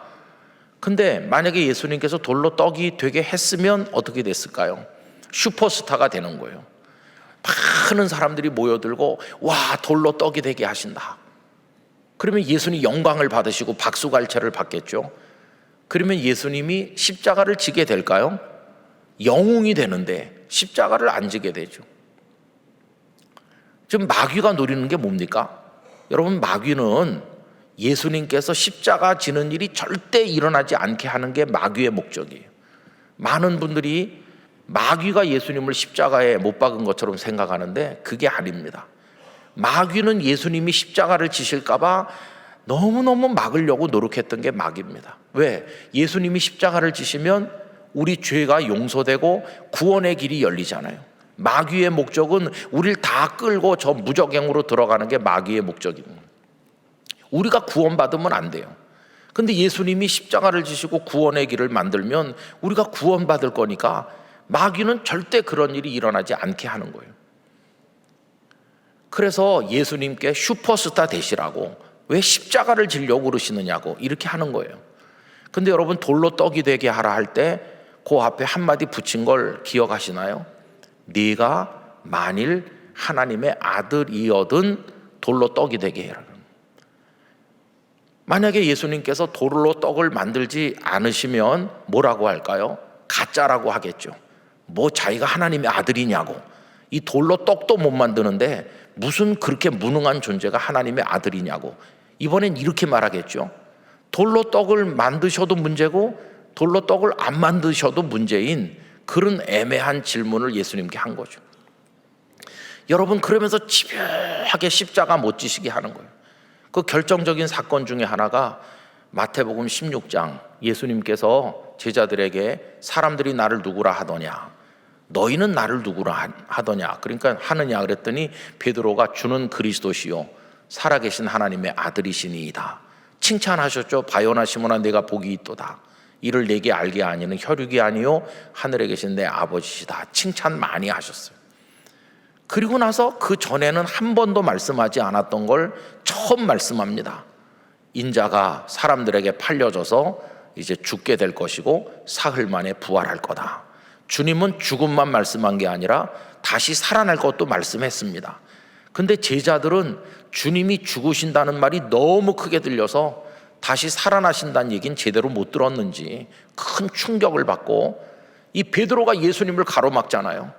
절대 그런 일이 일어나면 안 된다고 예수님을 향해서 목소리를 높였어요.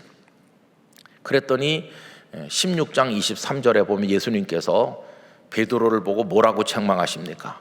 사탄아, 내 뒤로 물러가라. 아니, 그렇게 칭찬했던 제자를 사탄이라고 하셨어요.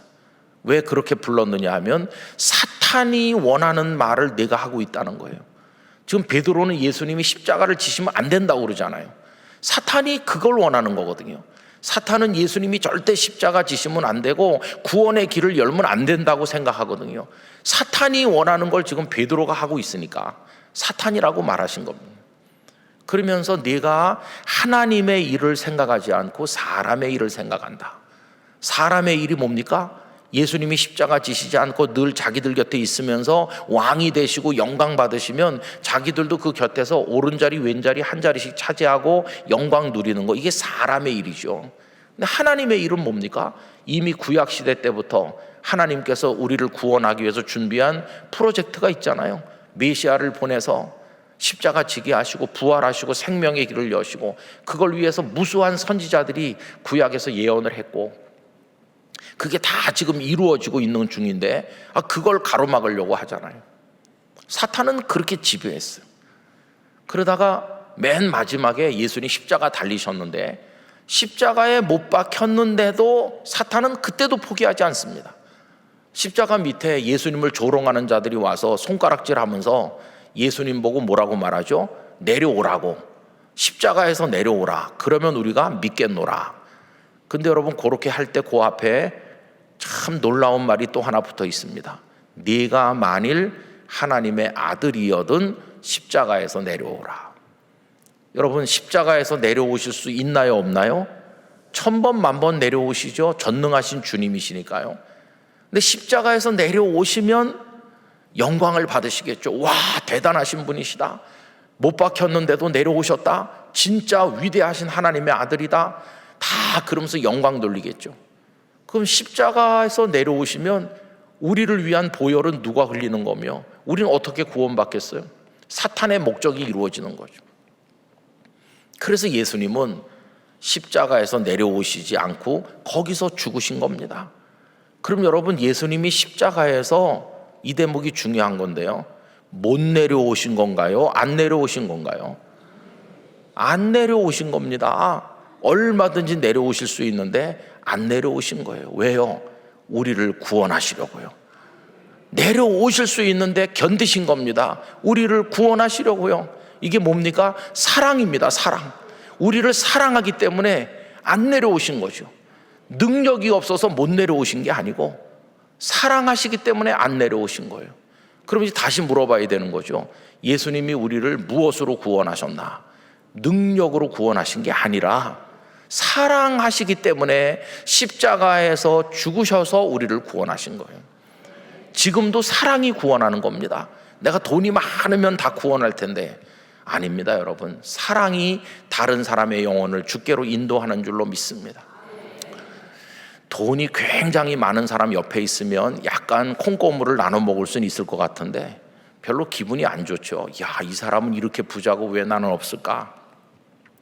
여러분, 공부를 엄청 많이 한 사람 옆에 있으면 굉장히 마음이 편안하십니까? 아니면 불편하십니까? 또 주일날 여러분 곁에 태어나서 한 번도 들은 적도 본 적도 없는 완벽미를 가진 팔등신 여인이 여러분 옆에 앉아서 같이 예배 드리면 기분이 어떠시겠어요? 주님, 지난 주일에 그런 여인이 제 곁에 앉아 예배하도록 해주신 은혜가 감사해서 오늘 감사헌금 바칩니다. 그런 여성도가 있을까요? 화가 머리끝까지 나겠죠. 그 사람은 그렇게 정성껏 빚고 나는 빚다 말은 매주같이 하나님 너무하세요. 화가 나지 행복한 사람이 아무도 없어요. 그래서 그 팔등신 미인은 자기도 모르게 남의 마음에 상처를 많이 주는 거예요. 성형외과는 그런 여자가 가는 데예요. 하나님, 제가 너무 이렇게 해서 남에게 상처를 주오니 이 성형외과에서 제가 평범하게 변해서 나가게 해주세요. 성형외과는 그런 사람이 가야 되는데 뭐 이상하게 됐어요.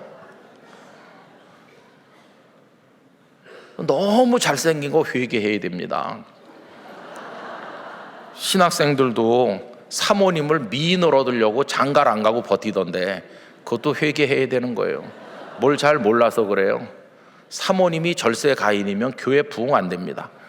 왜 그러냐 하면은 남자 성도들은요, 교회 올 때마다 화가 나요. 사모님은 저런데 우리 집에 있는 그 여자는 뭐냐. 교회 오기 싫어요. 근데 사모님이 자유분방하게 생기면 토요일 날 저녁에 집에서 3차 대전이 일어나도 주일날 오면은 상처가 치유돼요. 아이, 그래도 목사님보다 내가 낫구나 이렇게 생각하면서 집에 빨리 들어간다고요. 근데 이 신학생들이 그런 걸 몰라가지고 중요한 건 뭐냐 하면 여러분, 사랑이 중요한 것이에요. 동안교회는 그런 의미에서 거룩한 사랑의 교회가 되길 바랍니다. 그래서 하나님 한 분을 제대로 경외하는 거, 첫날 저녁에 하나님의 손에 들린 그 무엇이 아니라 하나님을 경외하는 사람 돼야 됩니다. 그리고 하나님을 경외하는 사람임을 뭘로 증명하나? 사역이나 성공이나 이런 걸로 증명하는 게 아니라 하나님이 거룩하시니 거룩함으로 하나님의 사람임을 증명해야 됩니다. 성결해야 됩니다. 그러면서 하나님의 성품에 우리가 참여해서 할 수 있는 거 하나, 사랑하는 것입니다. 그냥 옆에 있는 작은 이들에게 차 한 잔, 밥 한 그릇, 카톡 메시지 따뜻하게, 진심 어린 한마디의 기도, 이런 것이 사랑이 되어서 영혼을 구원하는 열매를 거두는 것입니다. 이렇게 하면은요, 내가 디디고 있는 터가 꺼져 내려가는 일이 없을 거예요. 우리의 믿음의 터가 견고해질 것이에요. 다른 데서 지진이 일어나도 우리가 서 있는 곳은 흔들림이 없을 줄 믿습니다. 하나님이 우리의 만세반석이 되셔서 우리를 붙들어 주실 줄 믿는 것입니다.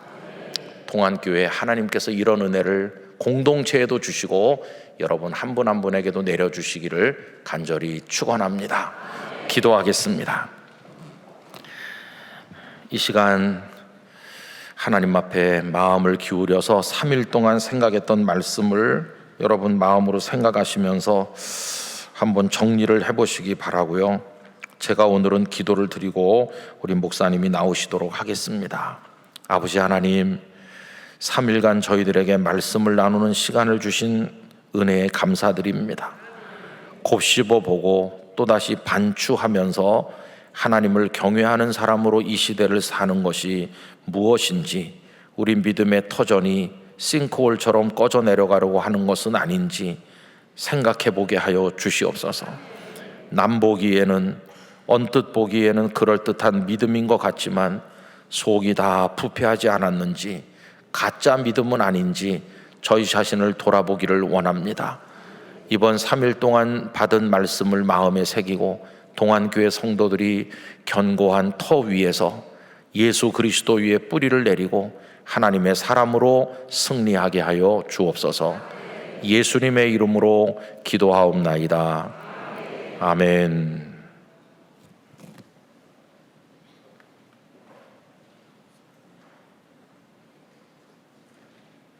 3일 동안 좋으셨죠?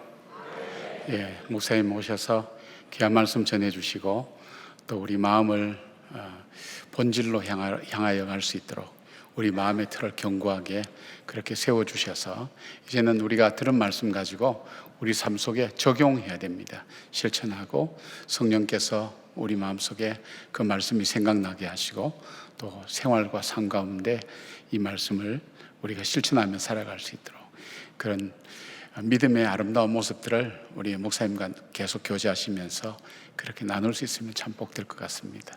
목사님 다녀가시고 난 다음 말씀 전하신 다음에 우리 성도님들이 너무너무 달라졌다고, 잘생긴 사람은 회개하고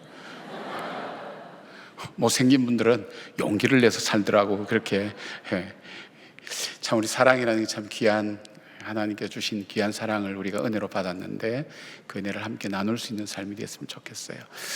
우리 목사님께 감사의 마음을 담아서 우리 축복성 우리가 함께 목사님 교회와 또 목사님 사역에 또 하나님께서 또 목사님 말씀 듣고 하는 곳마다 하나님께서 역사해 주시고 사람들 심령을 변화시키는 하나님의 놀라운 역사들이 일어날 수 있도록 그런 마음을 담아서 진심으로 사랑으로, 그죠? 예. 사랑으로 하니까 무슨 가요 사랑으로 그게 아니고요.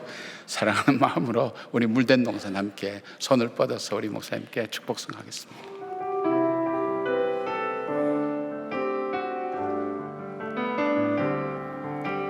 주님 너를 항상 인도하시리 내 마른 땅에서도 너를 만족시키리 너는 물든 동산과 함께고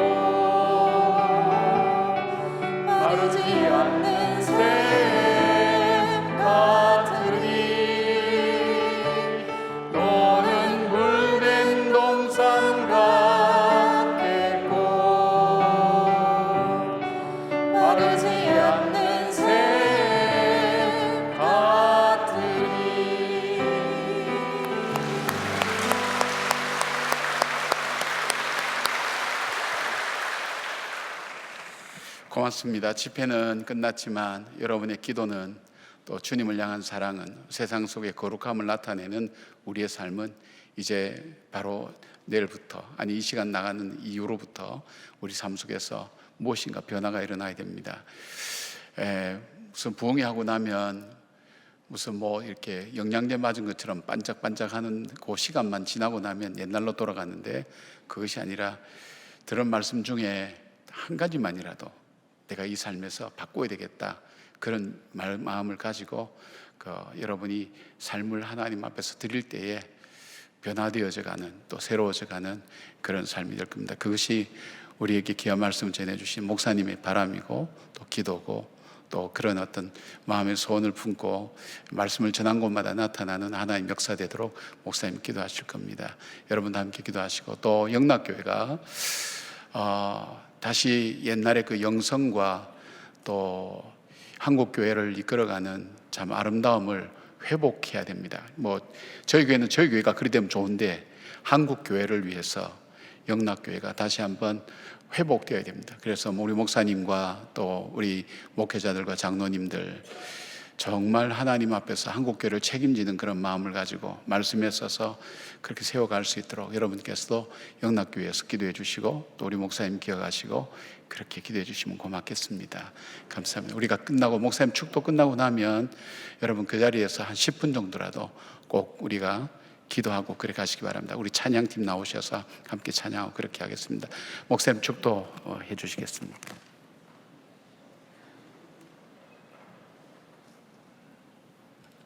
기도하겠습니다. 생명의 구주이시며 동안교회 머리이신 예수 그리스도의 은혜와 하나님 아버지의 사랑과 성령님의 임재 교통하심이 이 거룩한 공동체와 소속되어 있는 소중한 성도 한 분 한 분 위에 영원토록 함께 하시기를 축원하옵나이다. 아멘.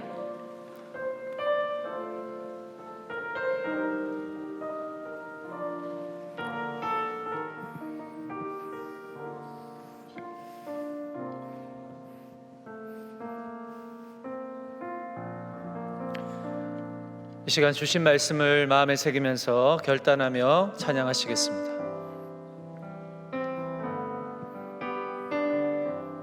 내가 천사의 말 한다 해도 내 맘에 사랑 없으면 내가 참 지식과 있어도 아무 소용 없으니 산을 옮길 믿음이 있어도 나 있는 모든 것 줄지어도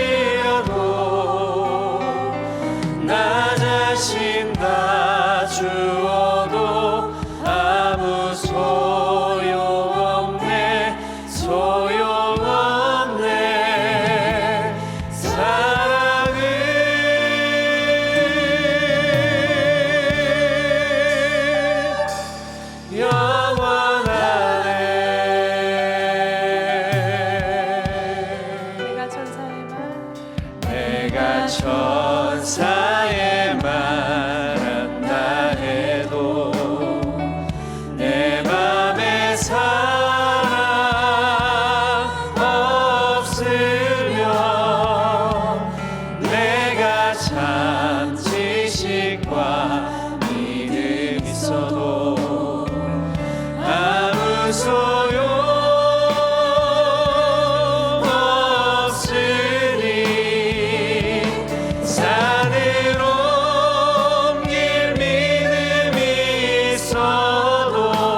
천사의 말한다 해도 내 맘에 사랑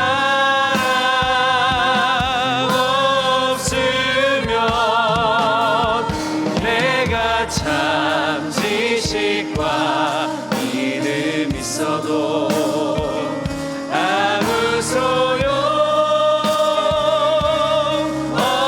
없으니 산을 옮길 믿음이 있어도 나 있는 모든 것 줄지라도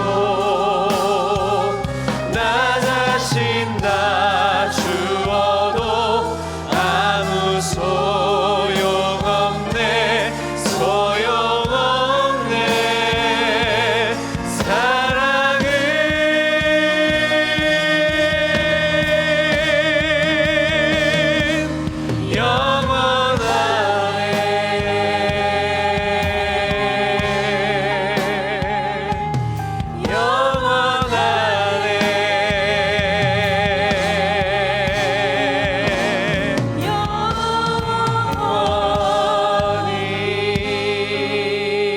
영원하네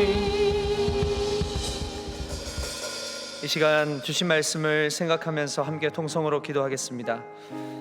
어둠과 절망 속에 울고 있던 나를 찾아오셔서 사랑해 주시고 구원을 베푸신 그 은혜에 대한 감격과 기쁨이 오늘 이 밤 회복되게 하여 주시옵소서. 하지만 여기에서 끝나지 않고 예수님의 마음, 예수님의 시선이 잃어버린 자를 향하셨듯이 우리도 예수님의 마음과 시선을 닮아서 잃어버린 양을 사랑하게 하여 주시옵소서. 여전히 구원받지 못한, 구원에서 멀리 떨어져 있는 영혼을 들여다보고 사랑하기 위해 나를 사용하여 주시옵소서. 하나님, 내가 지금도 여전히 외면하고 있는 사람이 있습니까? 내가 저주하고 내가 미워하고 내가 정죄하고 있는 사람이 있습니까? 남들은 거들떠보지도 않는 그 세리를 가장 먼저 찾으시고 사랑을 베풀어 주신 예수님과 같이 나의 삶에서도 예수님의 사랑이 회복되고 예수님의 관심과 영혼을 향한 아픔과 눈물과 탄식이 회복되어지는 이 밤 되게 하여 주시옵소서. 내 삶의 마지막 순간까지 예수의 사랑으로 충만케 하여 주시옵소서. 이 시간 주님의 이름 한번 크게 부르짖으며 함께 기도하겠습니다.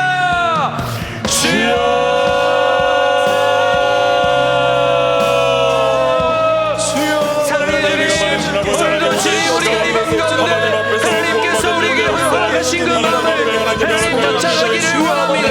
하나님, 어둠과 절망 속에 울고 있던 나를 찾아오셔서 나를 사랑해 주시고 구원을 베풀어 주신 그 은혜에 대한 감격과 기쁨에 회복되는 이 밤 되게 하여 주시옵소서. 하나님, 일생 동안 주님을 사랑하며 일생 동안 주를 위해서 하나님 아버지를 사랑하며 살아가기를 원합니다. 하나님, 여기에서 우리의 삶이 끝나지 않고 예수님의 마음과 예수님의 시선이 잃어버린 자를 향하셨듯이 우리도 예수님의 마음과 시선을 담게 하시고 잃어버린 양을 사랑하는 우리가 되게 하여 주시옵소서. 여전히 구원받지 못한 사람들, 여전히 구원에서 멀리 떨어져 있는 영혼들을 아버지 하나님 우리가 들여다보게 하시고 하나님, 우리가 능력이 있어서가 아니라 하나님 아버지 사랑으로 인내하고 사랑으로 용서하고 사랑으로 하나님 덮어줄 수 있는 그런 예수님의 사랑이 내 삶에 오게 하여 주시옵소서. 하나님, 지금도 내가 주님 자리에 나올 때 여전히 내가 외면하고 온 사람들이 있습니까? 여전히 내 마음속에 붓고 저주하고 있는 사람이 있습니까? 여전히 하나님 아버지 내가 미워하고 여전히 내가 판단하고 정죄하는 사람이 있습니까? 하나님, 남들이 이것을 써보지 않는 세리를 사랑하시고 아버지 하나님으로 찾으신 예수님을 같이 나의 삶에서도 그 예수님의 사랑이 복되게 하시고 예수님의 관심과 그 영혼의 아픔과 눈물과 탄식이 회복되어지는 밤이 맘될 수 있도록 인도하여 주시옵소서. 하나님, 내 삶의 마지막 순간까지 예수의 사랑으로 예수의 눈물이 예수의 탄식이 회복되는 밤 되게 하여 주시옵소서. 하나님 아버지, 우리 영혼의 성도들이 하나님 아버지 다짐하고 하나님 아버지 내 신앙에 사랑이 회복되오니 아버지 하나님 그것을 간절히 원하오니 하나님 온전히 우리 모든 성도들 가운데 아버지 하나님 그 사랑 하나님 나에게 상처 준 자를 사랑하소서. 하나님 아버지여, 나에게 아버지 하나님이여 정말 아버지 많은 상처를 줬지만 그럼에도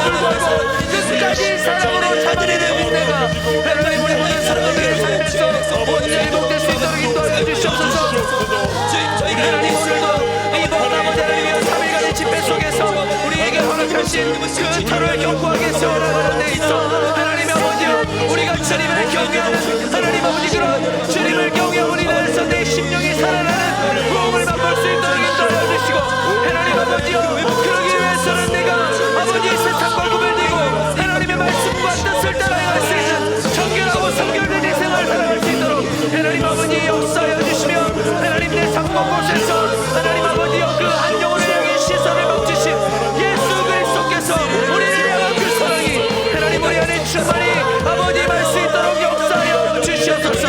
하나님 우리 동안의 성도들이 많은 시대 속에 하나님이여 남들은 아버지 안에 편한 것을 추구하고 하나님 아버지 남들보다 더 올라가고 성공하는 것을 추구하는 이 세상이지만 아버지 하나님께서 그 독생자 예수 그리스도를 보내주시고 말미암아 십자가에서 모든 것을 쏟아부으시고 우리의 모든 영원한 기쁨과 감격을 위해서 자기 목숨을 아끼지 않으신 예수 그리스도의 마음을 닮아서 우리도 하나님 그 사랑을 실천할 수 있는 아버지 하나님의 은혜로운 삶이 될 수 있도록 하나님 역사하여 주시기를 원합니다. 하나님 아버지 여전히 내 마음속에 품고 있는 아버지 분노와 미움과 하나님 아버지 남은 그 누군가를 향한 원망과 불평이 오늘 성령께서 강권적으로 역사하여 주셔서 우리의 심령 속에 아버지 다시 한번 정화되고 하나님 아버지 예수 그리스도의 그 구속의 보혈이 하나님 내 모든 어긋나고 아버지 상처 입고 아버지 하나님 여전히 불투명하여서 하나님 여전히 더러워서 아버지 하나님의 시간은 내 마음을 주님께서 바꿔주시고 아버지 하나님 아버지 정화시켜 주셔서 온전히 하나님을 향한 그 마음이 회복되게 하시고 하나님께서 우리를 향하여 쏟으신 그 은혜와 사랑이 하나님 풍성하여서 하나님 아버지 우리가 다시 한번 신앙생활할 때 하나님께서 허락하시는 아버지 그 영원한 나라를 향해서 하나님 아버지 우리의 짧은 이 삶 속에서 하나님 주님을 향한 뜻만을 아버지 주님을 향한 목적만을 추구하며 살아갈 수 있는 우리 동안의 성도들이 다 될 수 있도록 하나님 함께하여 주시옵소서. 하나님 내가 무엇을 선택합니까? 내가 무엇을 향해 나가야 합니까? 내가 어떤 것을 추구해야 합니까? 아버지 예수님이 걸어가신 그 발자취를 하나님 우리가 거룩한 마음으로 따라가기를 원합니다. 하나님 역사하여 주시옵소서. 하나님이 함께하여 주시옵소서. 하나님 아버지 우리의 삶 속에서 실천하게 하여 주시옵소서. 부흥하기를 원합니다. 하나님 주님을 경외하기를 원합니다.